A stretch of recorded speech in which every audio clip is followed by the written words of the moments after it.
it completely objectifies them. What I have seen and what I see now is a lot of people being put into this theoretical jar, and then they keep themselves in this theoretical jar because they've been told that there is a lid above them and you can't do this and you can't do that because you are this and you are that. They keep themselves down.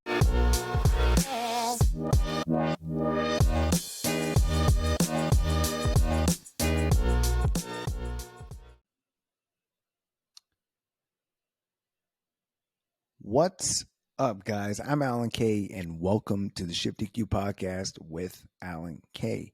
Now, if you were like a younger version of me and used to victimize yourself with whatever limiting beliefs and stories that were projected upon you based off of some label or based off of some narrative that was placed on you from either being a certain race or being a certain gender or having a certain belief, and you want to get away from these labels, you want to stop controlling you and want to be able to start creating your own narrative, creating your own story, then this episode is for you. Now, with that being said, guys, do me a favor. If this episode or any of the previous episodes provide you with some kind of value that you are able to better your life or have a different perspective that serves you, do me a favor and like and follow the channel either on YouTube or Spotify, Apple Podcasts, and then follow me on Instagram, alank.health. You can also reach out to me at ShiftEQ.LLC@gmail.com. And I definitely love a lot of the messages I get on Instagram, all of the messages I get through email. I only have about like 60 subscribers on YouTube, but I value each and every single one of you guys that listen. And, for me, creating this content is realizing that, I had a lot of issues growing up with being insecure, with not knowing who the hell I was and allowing other people to tell me what that was. And the more I allowed other people to tell me who I was and what I should be doing, the more I just got frustrated, the more I lost my temper, the more lost I felt in everything that I was doing.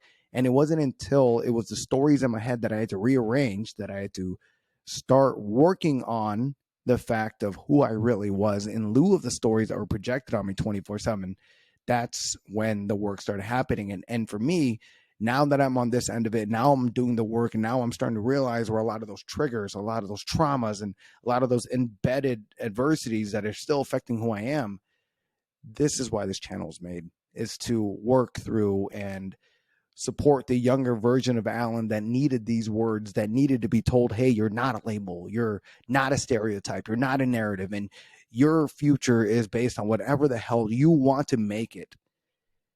This is why this channel, and this is why these episodes are made, is to share with you the things that I have learned about myself over the last 10 years and where a lot of those triggers were set on from even before that. So with this episode, guys, this is episode 3.18, LSD, labels, solipsism, and distortion. And with this episode, I'm going to go over the fitness journey, also talk about the content that is on the channel for right now. Then I'm going to go over some interesting LSD facts, and that's going to actually play into the meat and bulk of this episode. Excuse me.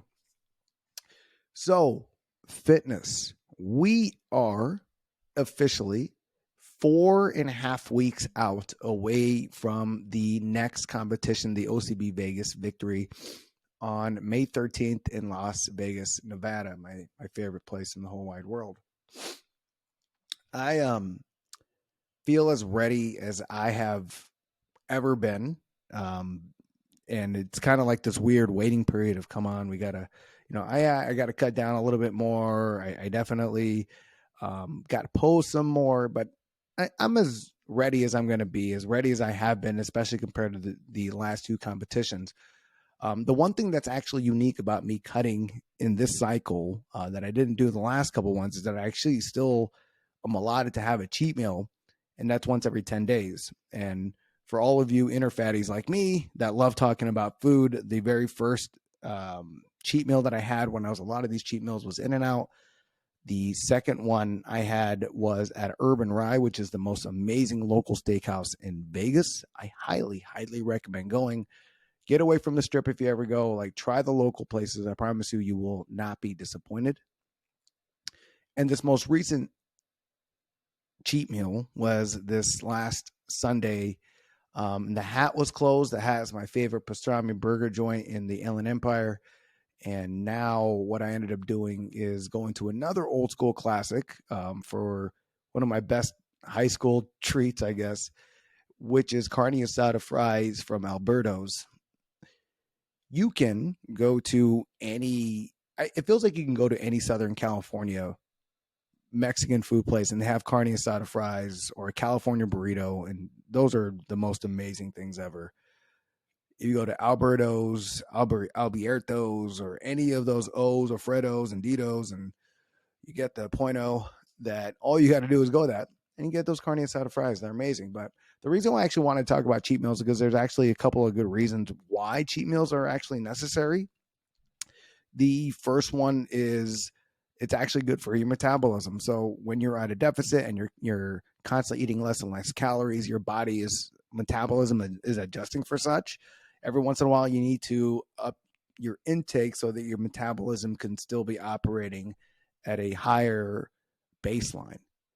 The second reason why I think cheat meals are really good for you is that it helps with your psyche, in the sense of if you're constantly resisting your diet, which a lot of people do. A lot of people find themselves resisting a diet, resisting this. But by knowing that it's going to get you results, and knowing that at the end of whatever strenuous diet you're doing, there's a finish line, or there's some kind of a goal where you earned that cheat meal, it helps you actually stay more in line with your plan. And what this does, and the last reason why I believe in cheat meals, is because when you eat something so seldomly, when you have to work for it and you've earned it, and you know, a lot of people actually feel bad about eating, but when you've earned that and you know it's part of your plan and you know it actually is there to serve you because you're better metabolism and it helps you stay on track with your diet, the food just absolutely tastes that much better. And I can definitely say that a lot of why I just feel confident and feel calm with this cut cycle is definitely with the fact that I have been a lot of cheat meals.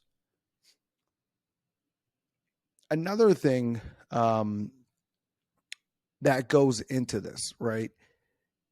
I can't emphasize this anymore enough. I can't emphasize this anymore, which is signing up for a competition. If you have any kind of a physique goal, and you know, there's a lot of people that love trying to get cut by summertime or trying to gain muscle in some dynamic, I would always encourage you to sign up for a competition at least once, right? And here's the reason why.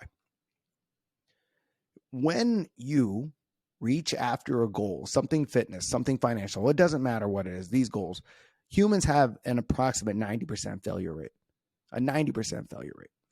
In other words, only 10% of you who have a goal of let's say everybody signed up for a competition, only 10% of you are going to actually reach it. But let's say you do a program, like let's use a program, for example, like 75 Hard. I would argue that, let's say you failed 75 Hard at day 63, day 64, compared to someone that failed on day 2 or day 3. Yeah, sure, you failed and you didn't reach your goal of doing 75 Hard, but on an absolute scale of where you're going to be on your fitness goals and how long you kept yourself accountable, I'd argue that at day 63, you look phenomenally better, feel a lot better, and are probably allotted to stay more accountable to better habits and actions than you were if you had just quit on day 2 or day 3. That's why you can't always look at failure as just a black and white metric. You got to sometimes look at it from the scale of what you're doing and think about it as well. Like, let's say you made a plan to save $3,000. When you make a plan to save $3,000, then, you know, saving $100 is really easy, and saving $200 it's easy. And it might not look like very much progress because the goal is at $3,000, but it's easier to help these small wins that progress there. But the thing is, if we make that same goal into like $30 or $20, then the goal doesn't actually mean very much to us, and it doesn't actually push us to be better because we can attain that at any time. And so why I'm saying all this, when you sign up for a competition, you have to embrace delayed gratification. You have to embrace a better a better lifestyle, and a better mindset. And by holding yourself accountable, by signing up for a competition, it helps maintain these. And look, a lot of people do fall short. A lot of people don't make it to the very end because of whatever reason. But more often than not, when they fail, it's actually a place that's further ahead than where they had been had they not even tried to go for a competition to begin with. For me, my original goal was just to get abs. And that's the reason why I signed up for a competition. I was like, wait, holy shit. Maybe if I, sign up and set myself to a high standard, what I thought was the highest standard, then maybe I could get to this goal. And then when I reached my goal of just getting abs and I continued going, then I realized, holy shit, it was just never about abs. This was never about trying to get a physique. It was just trying to be confident with who I am and having a routine and a schedule that I can hold myself accountable and feel comfortable in my own skin. So, now with that being said, the content that's going out, with that, speaking of competition, that's what the content is there for. The YouTube series that I've created, episode 2 is out. The episode 2 is out. Voice crack again. And the episode is highlighting the why of my transformation, the why of why I continue to do these competitions, the goal of this next competition, and how that mindset changes a lot of other aspects of my life with regards to my mindset, my habits, my behaviors, the standards that I hold for myself. And both the first episode and the second episode are out. It's on the ShiftEQ YouTube channel. Episode 3 is being written right now. But 2 things that the next episode is going to highlight. First is going to highlight how that why can change based off of circumstance. Some of you guys may or may not know, my dad was fighting through cancer during my second competition. And that changed a lot of paradigms in my life that I otherwise would not have had the perspective of what I had I not been battling it with him. And the second part of that episode is going to be a blueprint for literally how to change your habits.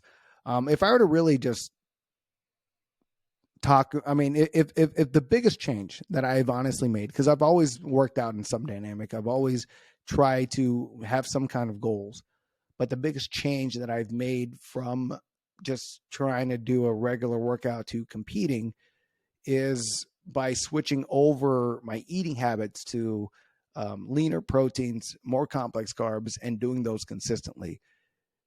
Everyone I know that's got an exceptional physique or competes has that in common. They eat lean proteins, eat complex carbs, and they do those things consistently, and they maintain that into a routine. I don't know of anybody who has exceptional results that doesn't do that. Now, there's obviously people with different diets, people that are exceptions to this, but for the most part, if you're someone that doesn't have any real dietary restrictions, that is literally the key to getting to a better result. And then obviously doing that in periodicity, doing that in lieu of a greater training program that fits your goals, that's all different. But at the core of what everybody does, they eat lean proteins, eat complex carbs, and do those things consistently.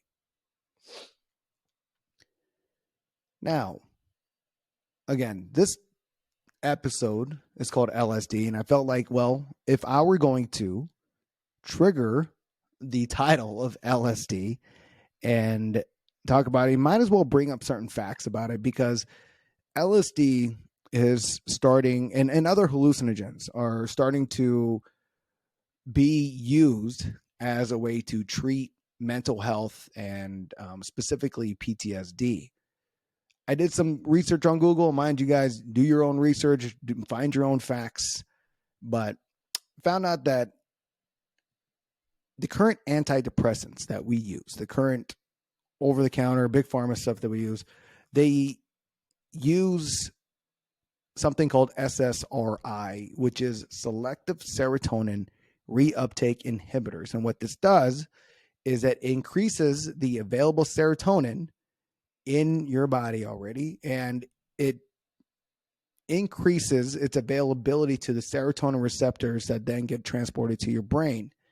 Now, for those of you guys that don't know, serotonin regulates mood, and your serotonin, the majority of it, or I think actually all of it, is made in your gut. And that's why gut health is absolutely important. That's why when you see a lot, the fat, stupid, unhappy people, like that kind of rhetoric, I know it's really negative, but a lot of that gut health projects into not just the way you look, but the way you feel and the way you feel about yourself. And that's why it's so important to get your gut health in check and eat correctly. Now, psilocybin, which is magic mushrooms, it has the same effect as SSRIs with regards to helping the serotonin receptors accept more available serotonin. But what it also does is that it rewrites your neuron interaction and your connection, and this induces a state of plasticity. I think I said that right. But what this does is when you're on this trip, when you are going and you're using this as a way to, as an antidepressant, it helps people rewrite their past beliefs and review certain instances in their lives, and gives them a different perspective on such. And by doing so, it has been proven to actually help people with whatever that they are suffering through. And I found out by doing this research that back in the 50s, Canadian psychiatrists actually used to treat alcoholism and alcoholics with LSD, and reported a recovery rate of over 50%, 50. So this isn't the first time that LSD or some kind of hallucinogens are being introduced back into a way to treat mental health. And it's interesting because a lot of the resistance that is coming with it, because I know that as soon as I said LSD and as soon as I saying drugs, as soon as we're saying any of these triggering topics, people naturally resist it. And why is that? Why is it that when we say drugs, why is it when we say LSD, why is it when we say shrooms that we just automatically resist it? Well, if you were like me and in the 90s and 2000s went through DARE, drug abuse resistance education, you would remember on how much drugs were demonized in that program, as well as it being the root of all evil, and how you would immediately die or immediately be part of a gang or whatever negative attribution or association that you can associate with anything, but they applied it upon drugs. And now it's interesting because literally a generation later, we're starting to unveil that, hey, some of these things, yeah, they are drugs, but if you use them correctly, they can actually serve people for the better. And then, here in Southern California, there's a lot of hippies, and it's kind of rubbed off on me because I'm starting to open my mind to a lot of those things as well, as I'm seeing people benefit from therapy sessions of mushrooms, of K, of LSD. And mind you, again, I am not saying that you should or you shouldn't. I'm not saying that, hey, let's everybody do drugs, because you got to do your research. You got to make sure that you're in the right state of mind, around the right energies, the right people, because as you can imagine, something that can alter your reality, alter things in the past, and help you change your perspective on things that you used to have such a hard perspective on. You definitely need to do your research on something like that, because although it can have a lot of benefit, it can also have a lot of detriment. And it all depends on how you approach that session. But again, up to you. I'm not saying you should do it, or I'm not saying you shouldn't do it. I'm just sharing what I have researched and what I have experienced based off of the people that I know and the people that advocate it. Give me a second. I got to flip the board over real quick.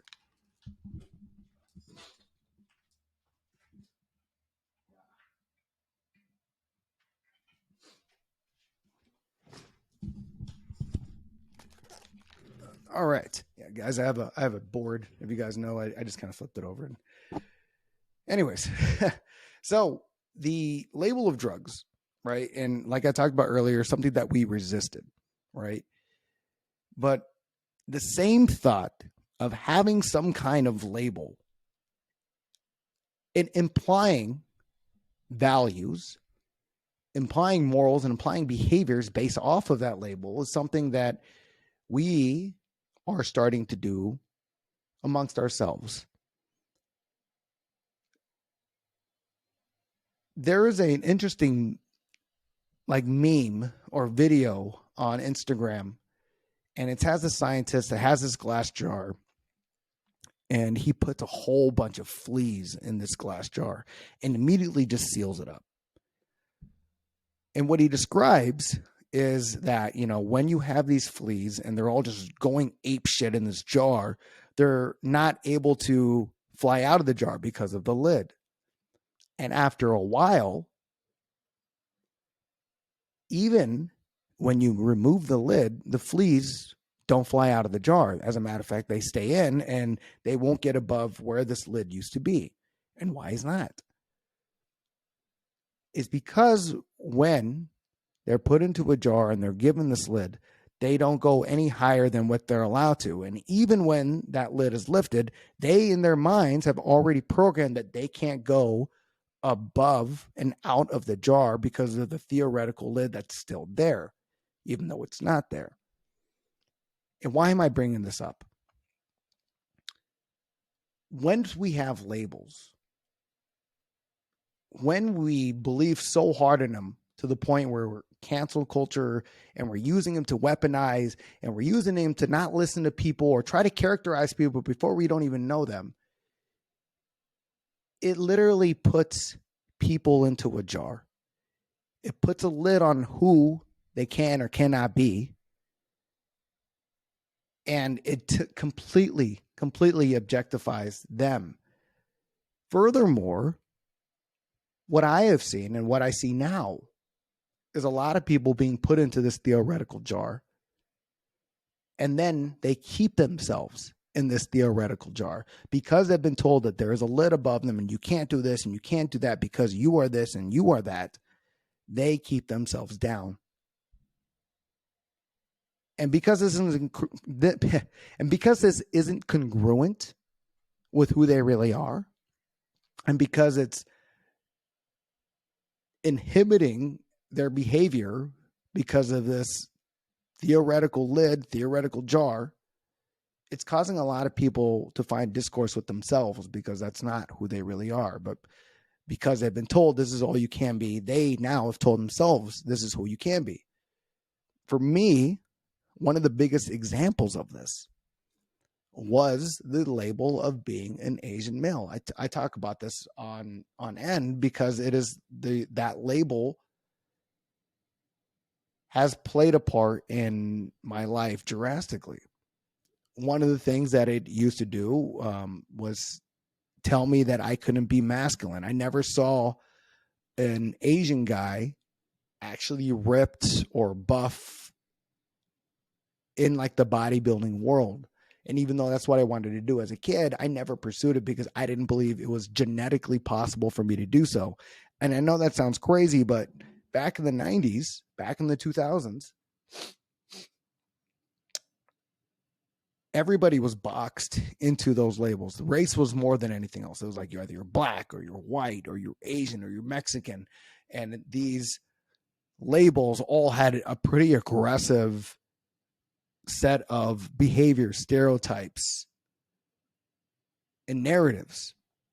And for Asian men, it was a lot of being inferior, emasculated, undateable.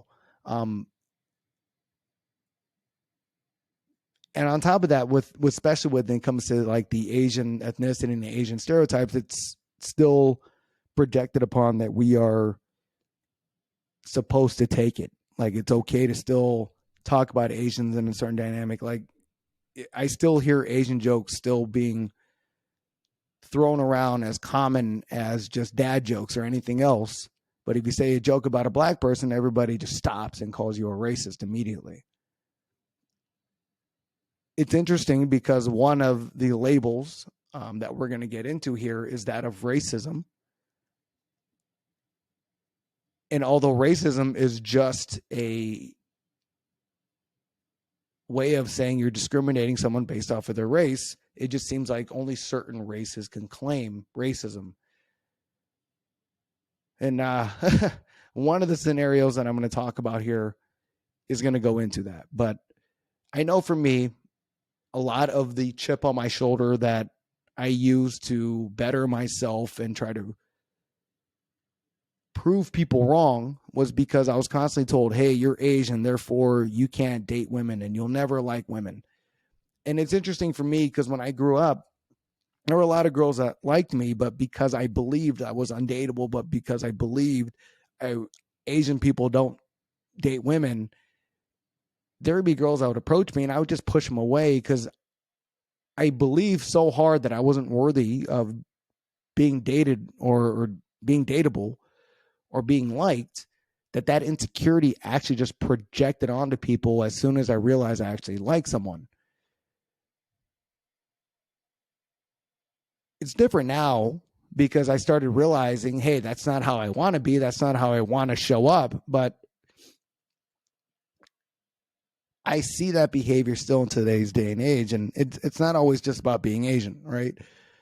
Today's day and age, especially when it comes to like the manosphere or the red pill, blue pill community, it's the whole you're not 6 figures, 6 feet, all these other wickets. And it's if you don't meet any of those, then you're not a real man. You never will be.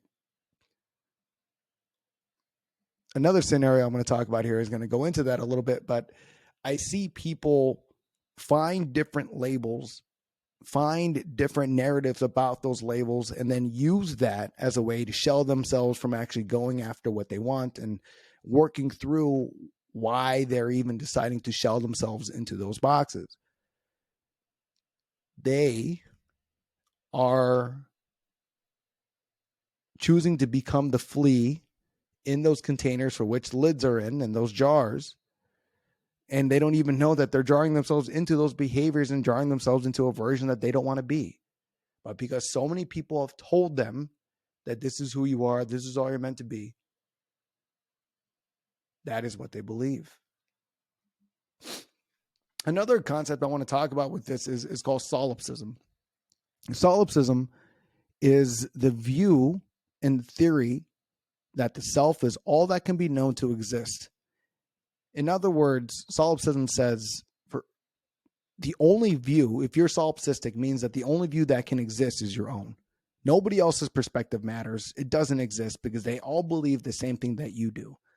An example of this is, might trigger some people here, but it was like during all the political banter, all the political conversations, and the way I would see people argue, we'd be like, well, it's because you're a Trumper and therefore you do this and therefore that happens and this, and therefore because you are labeled into this, you can't do that. And it's just this big old sentence of just continuously labeling someone, bottling them up into a behavior, and therefore that should prove their argument.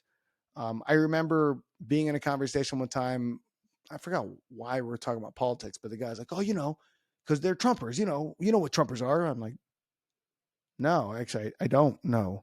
Like, well, because Trumpers, they just do this and they're ignorant and they do that. I'm like, that's actually not what I think of. Like, well, that's of course it, because they're Trumpers. And he didn't realize that I had a different view of what I think people that vote for Trump or people that I vote for Biden. Like, you don't have to categorize. You don't have to label. You do not have to constantly do that. But there's so many people that all they do is label, and they listen to everything they see on social media.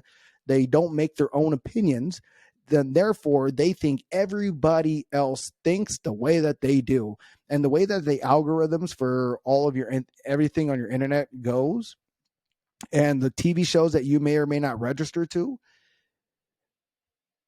it's really easy to think that your perspective is the only perspective that exists. And if that happens and you're not allowing yourself to look at the bigger picture or take a chance on another perspective, you can be distorting what the truth really is. You can be distorting a lot of other possibilities, a lot of other different scenarios that you could be experiencing, all because you don't want to snap out of your head. You don't want to look at other ways to do things. And it's by understanding that these labels exist. They get put onto other people. I put them onto myself. And a lot of the times I'm solipsistic. A lot of the times I don't get at my own head. I'm only living in the same stories that I keep repeating myself.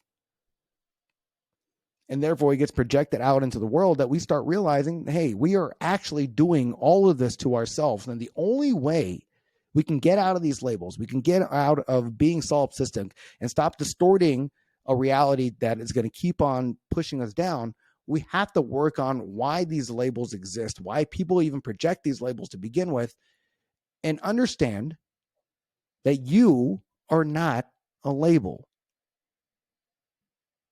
You are your own self, and how you define yourself, how you decide to write your own story is completely up to you. But if you don't know who you are, and if you constantly look for other means to externally validate yourself, then it's really easy for someone else to tell you who you are and you to get offended by it. Because in all reality, you only get offended by certain things that somehow apply in some dynamic. If some kid were to tell Michael Jordan that he sucked, do you think Michael Jordan will lose his mind? Like, oh, how dare you? Don't you see the 6 rings? I'm like, no. I'm like, all right, that's cool, kid. Move on. Have another day. And that might be an extreme example. But if you know who you are and you already know what you accomplished, you don't need to prove anything to anyone. And now, with this, I have 2 different scenarios that I want to talk about. And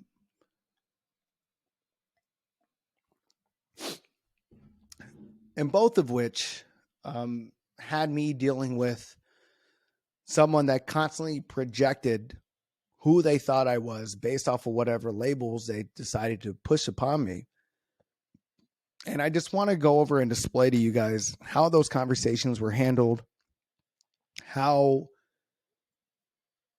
I kind of gave them the space to talk their own things out. And one decided to block me. The other one, we actually ended up becoming friends based off of their projection and based on how we decided to handle it. But it's really easy to talk about these scenarios and be like, man, I would have lost my shit. I would have got upset. And trust me, 10 years ago, I would have absolutely lost my shit in these conversations. I would have absolutely been defensive as fuck. I would have told them that they're pieces of shit. I would have argued with them, fought with them, some dynamic. And I could definitely tell you a lot of that has to do with the fact that I was very insecure. I didn't know who the hell I was. I didn't have a purpose. I didn't have a vision. The only thing I cared about was going out to the club Friday, Saturday night, drinking, finding a rando piece of ass, and coming home. That's all I cared about. That's all my life was revolved around 10 years ago. And it wasn't until I started realizing, hey, maybe that's not really the best things in the world to do, but living that shallow life would definitely make you feel a certain way, make you feel insecure. But after doing a lot of work, after going through a lot of the experience that I've had, after having those lifestyles kind of make me realize I'm leading a shallow-esque life, it wasn't until I started doing the work that I started realizing, hey, who I am is a matter of how I decide to define myself. And by working on yourself and by knowing who you are and constantly doing this work, constantly improving, you will find that you cannot be bothered by what anybody else can ever tell you of who you are. But I'm bringing these up examples because interaction is very important. And it's interesting to see other people's perspective of who you are. So these are the 3 things I want you to think about over these next 2 scenarios. A, I want you to think about who you are. If I were to ask you who you are, what are your passions? What is your vision? What does that mean? I also want you to think about how that can change based off of circumstance. Like if you were in an interview and someone asked you, who are you? How would you answer that? If you were at a party meeting someone that's really cute, dating wise or something, and they asked you who you are, who are you? What would your answer be? If you're getting introduced to someone's parents or getting introduced to a certain dynamic, how does your identity change? The reason why I'm bringing this up is because your identity and who you are can change based off of circumstance, or at least how you behave in those circumstances or things that you value. You know, for me, going back to like the whole dating thing, I am just a natural goofball. I love being myself. I love talking to myself. I love saying dad jokes, the whole 9 yards. And when I was younger and I wasn't so confident with women, I would be like this. It would attract women to me. And because I had this narrative about approaching women, I would then change my behaviors around them and be anxious and acting weird as fuck. And all that had to do with the fact that I told myself I was a different person around women. And I see men do that all the time. It's like approach anxiety. They do the whole 9 yards or anything that goes along that aspect where they're presented with the beautiful woman or something that they're attracted to, and they create the story about who they should be, and they start like throwing themselves under the bus, start throwing the friends under the bus, and start saying stupid jokes and looking for validation. And I got to tell you, that's why you got to constantly work on these things. And it wasn't until I started getting tired of pushing women away, pushing away people that liked me. I'm like, oh, you know, maybe I could start showing up differently. Maybe I could start working on keeping more engagement for the right reasons. And maybe I should just be myself. And that honestly has been the biggest, best change ever, because when you know who you are and you know what your boundaries are, what you expect from other people, that energy manifests, and you don't tolerate people that don't meet those standards. And it's not that like they're not good enough for you or cut them off. It's just you don't vibe with them. That's it. Now, the second thing I want you to think about with this is I need you to be aware of how other people perceive you. This is important because everything we do is dealing with interaction. Everything that we do is dealing with some kind of impression of some kind of sort. You know, your first impression is always a lasting impression. You should always be dressed nice. You should always be looking sharp and on your P's and Q's, because you just don't know who you're going to meet. And it's really important to understand that impression, it's not that it's absolutely necessary, and it's not that it's absolutely something that can and cannot define you, but it definitely will help you handle situations a lot better. And I'll talk about it in the 2 scenarios I'm going to bring, because a lot of people understand they don't see the same thing that you do. They haven't experienced you in the life that you have led, and the experiences that you have gone through to make you who you are. Therefore, you are just a label to them, and they will try to define you based off of their own experience. But there's so much to be learned about why they think the way that they do about you, as well as reflect onto how you think about them based off of your own experiences. And it's only by interacting with one another and we actually give ourselves the space to express that we actually learn. And then the last one I want you to think about, and the last one we're going to wrap this up on, is how to move forward to better ourselves in lieu of understanding these labels, understanding these stories. And how do we then recreate these stories and recreate these labels so that we build the better version of ourselves and write the story that we want to live, right? And that's the biggest one.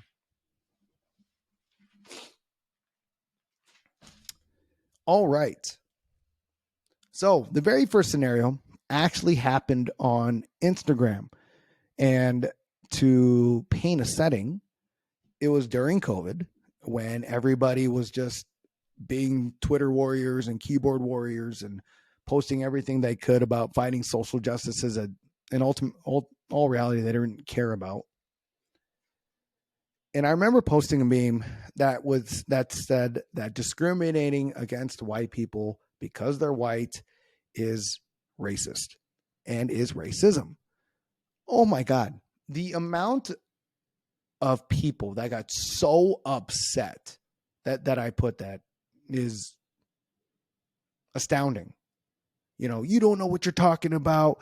Like, yeah, white people should be getting this. They deserve this, that, and the other. And I got to tell you, you know, I know a lot of people have suffered through whatever they have in racism, but by all of a sudden blaming all of those issues on all of white people is doing the same thing. And I'd argue that doesn't make you any better and actually makes you worse because you're fully aware of how debilitating it can be to be discriminating against.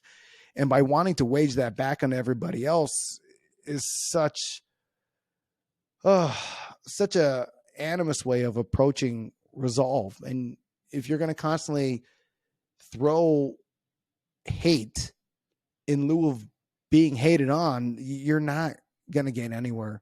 And that energy just keeps manifesting. That negative energy just keeps manifesting because then they throw something negative at you and then you're going to tell, well, fuck those guys. They deserve this. And it's just an endless war. And that's what we're in right now. That's why we have all this cancel culture. We have this constant label this, that, label that.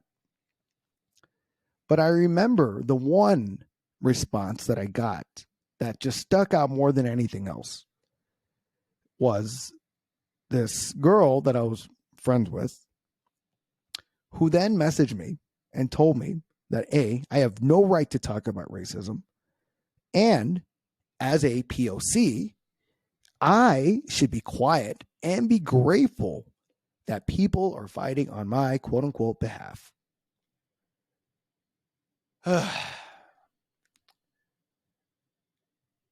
I'm very glad that I've done a lot of work up until that point because, you know, 10 years ago, Virgin Allen would have fucking lost his mind. Go, fuck yourself. Do that. You don't know, blah, blah, blah. But, you know, simply I just asked, I was like, hey, you know, I really appreciate the fact that you or have this passion to fight against racism, but have you ever thought about maybe that in lieu of fighting racism, aka the ideal of discriminating people, a group of people based off of association by race, do you ever think that maybe you are now labeling me and then now applying a prejudice on how I should behave based off of the label that you just decided to give me? And you don't think that's like the same thing, if not very similar? There was no response, none whatsoever.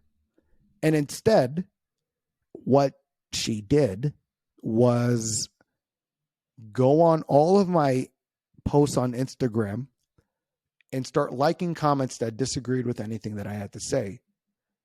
And then she unfriended me, which is, I don't know, kind of interesting. But all I did was just ask, you know, and look, there's so many different ways to handle this. There's so many different ways to do this, but it's just interesting because I could see it in her head. She was told that racism is only against one race and it's only about trying to conserve their adversity and their oppression. But here's the thing, guys, everybody, at least now, has experienced racism in some dynamic. Like maybe the racism I face as an Asian person isn't the same as someone who's black or Mexican or Middle Eastern or white has faced, but that doesn't invalidate what I've experienced. And yeah, a lot of people have had it a little bit more challenging and some people haven't had it as much as challenging. But whatever it is, it doesn't take away their experience. It doesn't take away my experience. And here's another thing, just because I don't agree with your view about racism, it doesn't mean that both of our views can't both exist at the same time. Like, I'm not here to tell you what your view of racism should and shouldn't be. And I'm not trying to tell you mine is the only way, but I'm just telling you right now, like, hey, I face some discrimination for being Asian. And now I'm starting to see other people face discrimination for whatever race that they want to be, told that they are, or tell them how they should feel. And I just don't think it's right.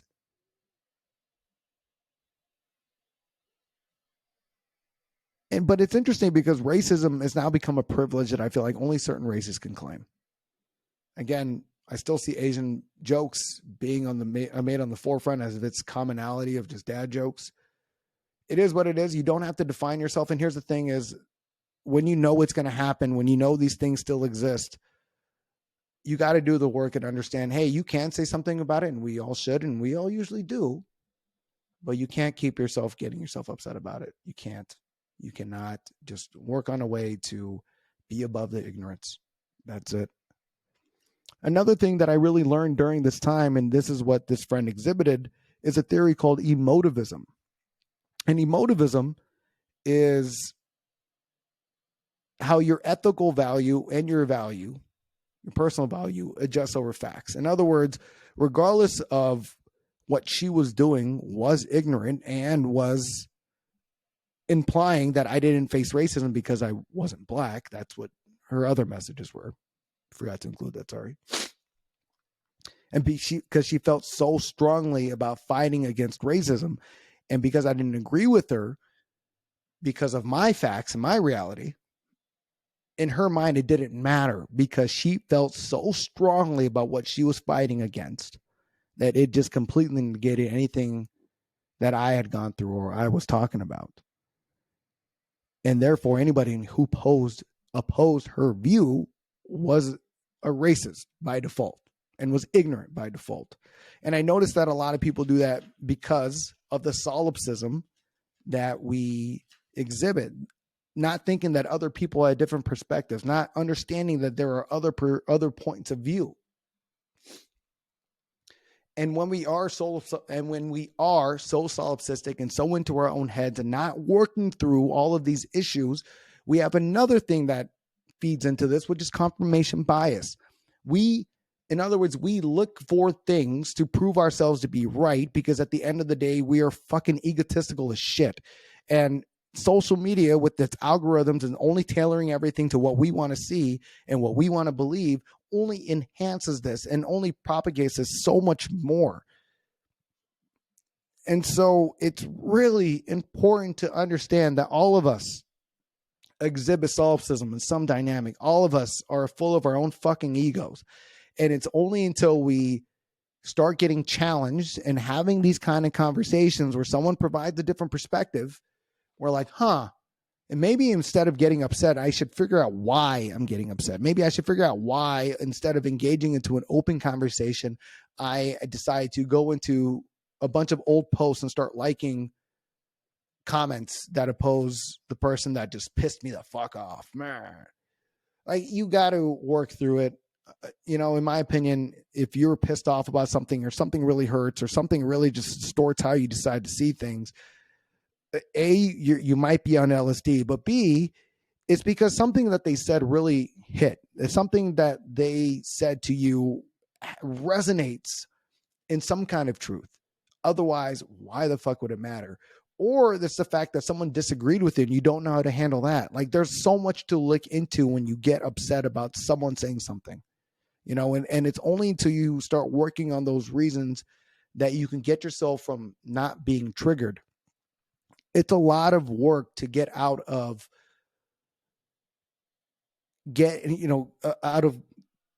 disallowing other people to have the power to control your emotions. And regardless of how much work I do, I feel like I'm always presented with another scenario for which I got to work on not being triggered, not being this, not being upset.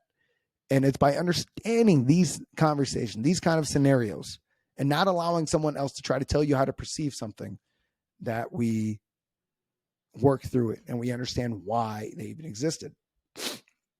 Again, the best thing you can ever do is to just work on yourself, know who you are so that no one can ever tell you who you are.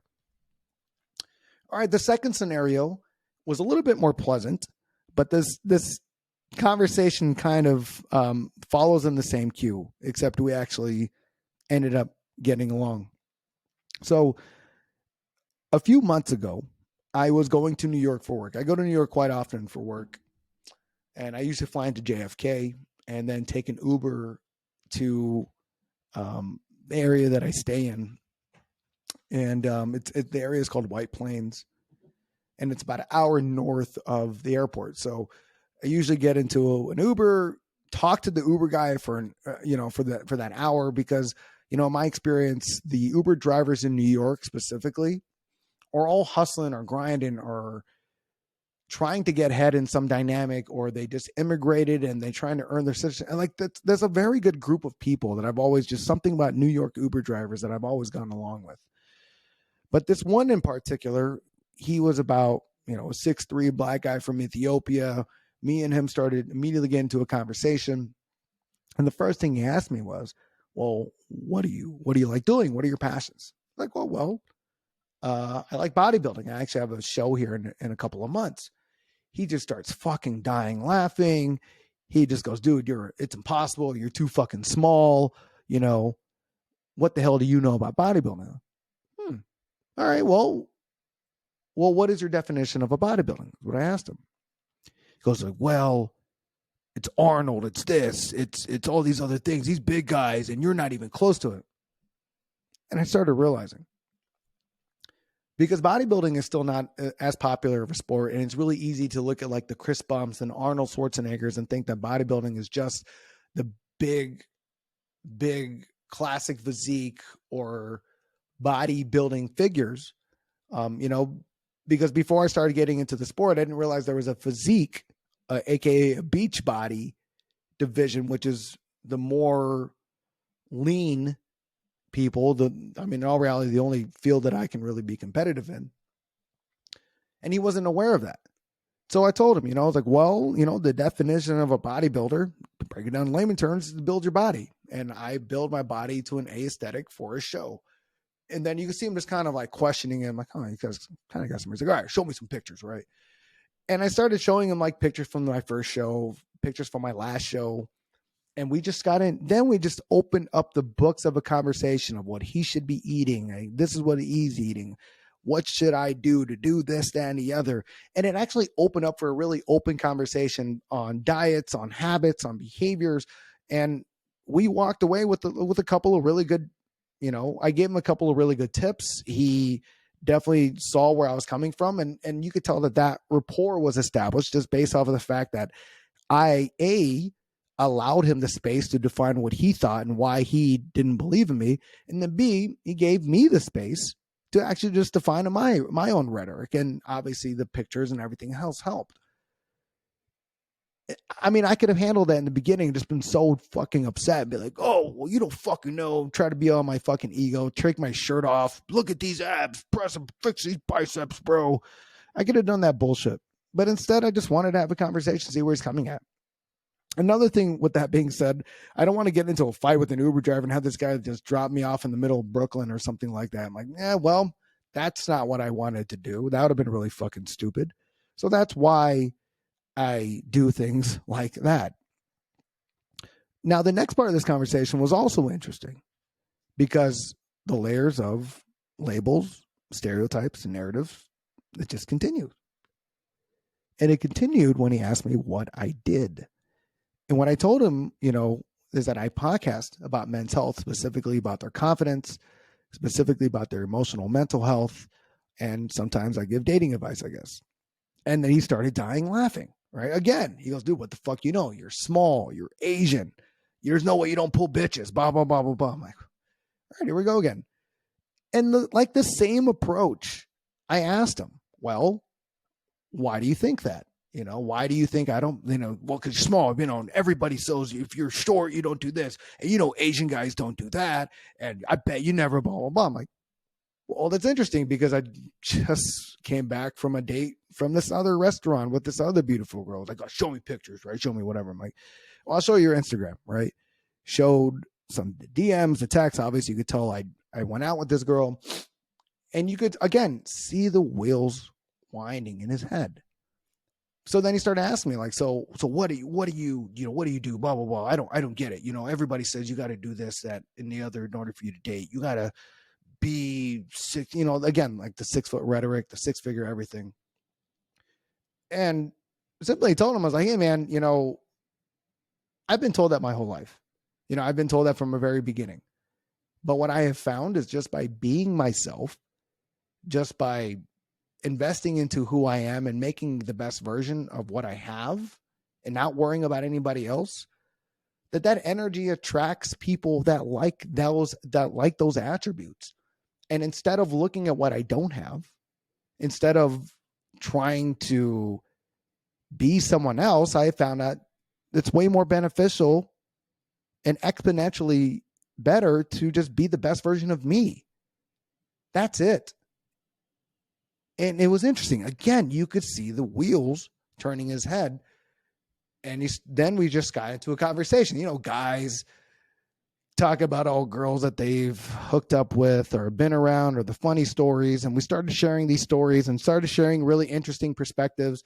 And, there are, now mind you, there are some things, regardless of how much you love yourself, if I'm a guy who's short and I don't want to spend money on bottles or anything like that. If I try to go to a club and I'm just going to be general admission in a dark light, loud music, and I'm short, I'm not going to stick out, right? Like that's just like a reality of a situation.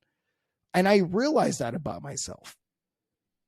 That's why it's really important to understand how other people perceive you, how you can position yourself to be in that. Like if I wanted to really create a social scenario for me in a hookup or a dating manner in a setting, I would know how to position myself so that I would stick out for the better.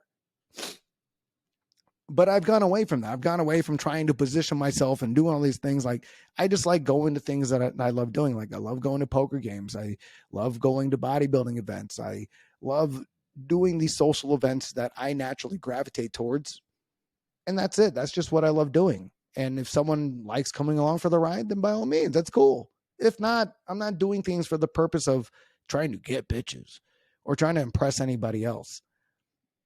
And it was in this conversation that I could tell that he started unwinding a lot about what he believes in with regards to short Asian guys, or at least me, right? And New York isn't really as, like, the diversity in New York isn't the same as it is in California. California is really integrated with everybody. So like you have a friend group that's like a black, white, Asian, Mexican, trans, like you'll have things from every single spectrum and perspective. Whereas New York, although it is just as diverse as California, it has its pockets of people. So therefore, the amount of diverse integration isn't as paramount as it is in California. And I realize that it's just by giving the space to people to express where they're coming from and breaking down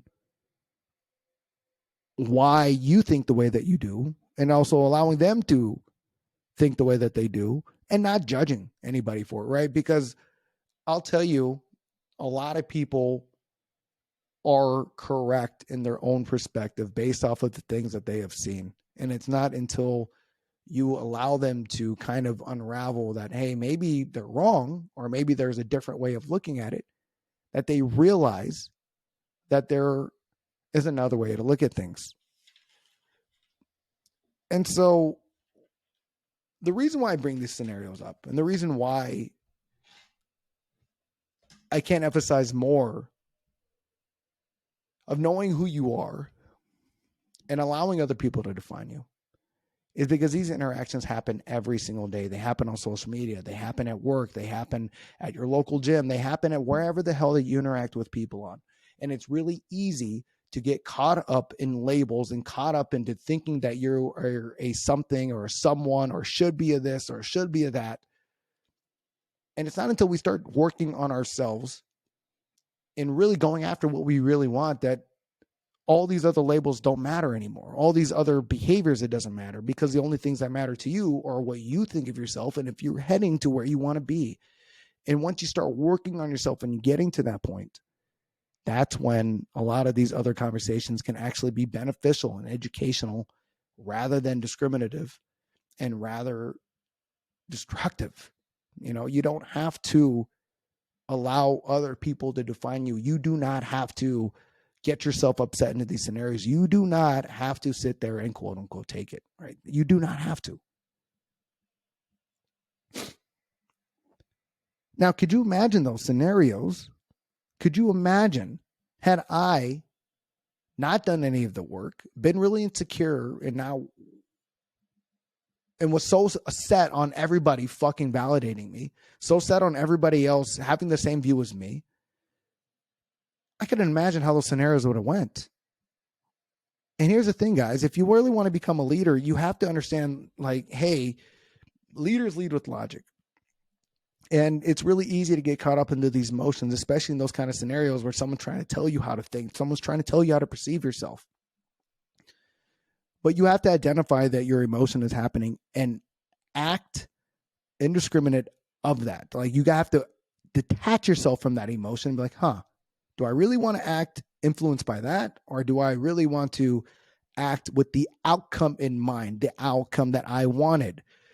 You know, I could have sat there and argued with this guy, the Uber driver, left and fucking right. You don't know what you're talking about. You're this. And again, he could have just dropped me the fuck off. And now all of a sudden I'm sitting there in the cold waiting for another Uber driver. And God knows where he could have dropped me off at.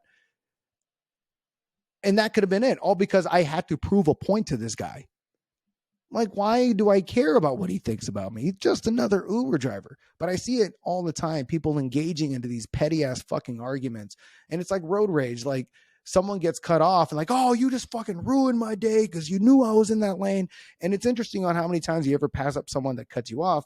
They don't even realize sometimes they cut you off because you're not even in their view. But because you're so set on everybody just viewing your own thing, you don't realize that, yeah, maybe they didn't fucking cut you off to ruin your day, but because you defined it as such, you blame your emotion and the lack thereof control onto them. And that's what I need you guys to really figure out.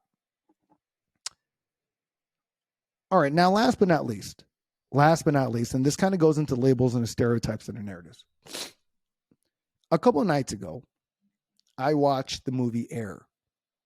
And it's a phenomenal movie. And if you guys don't know, it's how Nike drew in Michael Jordan to then create the brand Air Jordan. And, you know, the story writes itself from there on out. But what was interesting to me and what really stuck out is that when Michael Jordan took his Nike deal, he asked for a player share revenue of his shoe, which was unheard of up until that time. And not only that, at the time, all the athletes went to either Converse or Adidas because that's what all the athletes do. So when he decided to work with Nike and they made his own signature brand, he realized that he can do something different. He can create a product that's just about who he was as a person and personifies his success, his mantra, his motive, his demeanor. And we know what Air Jordan is now. And it's interesting to see how many people told him he couldn't do it, told him that, guess what? No, athletes don't do this. Athletes don't do that. And he's like, no, I don't care. This is what I'm going to do. He wrote his own chapter. He wrote his own narrative. He wrote his own story. And now he is where he's at. Now, I'm not saying you have to start your own shoe line and you have to get your own share revenue in order for you to create the same kind of cultural shift that Michael Jordan did. But why I'm bringing this up is that, again, a lot of us are under these labels, under these stories, and being told that we can't do something based off of a label that we decide to associate ourselves with. And more often than not, the people that are telling us that we can't is actually just ourselves. It's just the stories that are in our head. And I would encourage all of you to, after this episode, to find out what it is that you really want to do with your life, where you want to be 5 years, 10 years, 15 years from now. What do you want to accomplish? How do you want to show up? And I want you to be so bold as to write it down. And then once you write down what those things are that you want to accomplish, those things that you want to be, the things that make you feel like you're actually living with purpose. Next to that, I want you to take a couple of minutes and think about all the things that make you resist going after those things. You know, again, one of the things for me, bodybuilding, the only reason why I never approached it seriously is because I told myself that Asian people aren't ripped. Asian people can't do it. And it wasn't until I saw my boy Jason get up on a stage in Japan when he was stationed over there that it showed me, hey, it's actually possible. Because I was working out with this guy back on the ship on, I forgot which deployment, but he was working out with me. I'm like, this guy isn't any different than me. He just decided to take it a little bit more seriously. Holy shit, he can get these results. Well, why can't I? And that's why it's so important to break out of these molds that you have for yourself, because you do not know who you can inspire just by going after the best version of yourself. Because more often than not, when you start breaking the molds and the barriers that you used to set on yourself, other people around you will see, hey, holy shit, if he can do this, why can't I? You know, when I trained for the marathon, a lot of people knew I hated cardio, and to this day, I still fucking hate cardio. But I cannot tell you how many people reached out to me, my close friends that I haven't even talked to in forever. Like, hey, just by seeing you run, just by seeing you post this, it made me go after this. And I thought in my head, well, if Alan hates running and he can run a marathon, why can't I train for a fight if I love fighting? Or that for bodybuilding, or that for anything else. And that's why it's so important to consistently reevaluate yourself. Understand why you're going after what you're doing, and make a life worth fucking living, man, because you only got one of them. All right, guys. Well, I hope you guys really enjoyed this episode. Again, if you gain anything out of this, please do me a favor and like, follow, subscribe to the channel, share with anybody that you can feel can benefit from this. And again, for the people that have subscribed, the people that have been following up until now, I really fucking love you guys. I really appreciate the progress that we have all made. And another thing that's really interesting, I found out that by having more than 20 episodes, I know this is episode 3.18, but this is like 23, 24 or something. By having more than 20 episodes, we are officially in the top 1% of all podcasts. And it's the majority, like 90% of them fail after 3 days, and then even more after like the 10th episode. So the fact that we are here at this episode, at this time, we're in the top 1%. It's kind of interesting, right? Obviously we got some work to do, and I'm more than happy to grow with the channel as we have been. And if you guys are ever wondering what that growth is like, I want you to just really think about the setup that I had in my very first episode, and until now it is on the Spotify and the YouTube. So go check that out. But guys, I love you all. Thank you all very much. And until next time, deuce.